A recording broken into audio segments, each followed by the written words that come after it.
আবারও বড় পতনের মুখে পড়েছে দেশের প্রধান পুঁজিবাজার ঢাকা স্টক এক্সচেঞ্জ।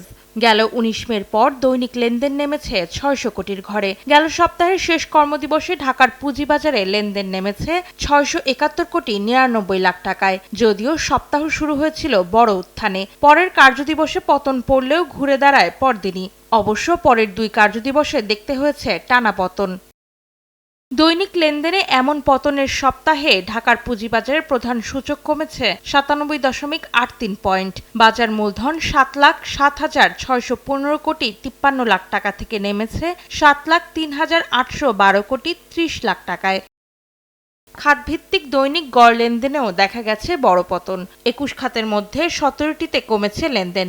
দৈনিক ১০০ কোটি টাকার বেশি লেনদেন হয়েছে সাধারণ বীমা ও বস্ত্র খাতে। দাম বৃদ্ধির শীর্ষ ১০ কোম্পানির তালিকায় দাপটে ফিরেছে এ ক্যাটাগরি। ৬টি সর্বোচ্চ ভালো মানের বি ক্যাটাগরির একটি ও সবচেয়ে বাজেখ্যাত জেড ক্যাটাগরির প্রতিষ্ঠান রয়েছে ৩টি। দাম কমতির শীর্ষ ১০ প্রতিষ্ঠানের মধ্যে এ ক্যাটাগরির ২টি, বি ক্যাটাগরির ৭টি ও জেড ক্যাটাগরির কোম্পানি রয়েছে একটি। অন্তরা সেন, সময় সংবাদ।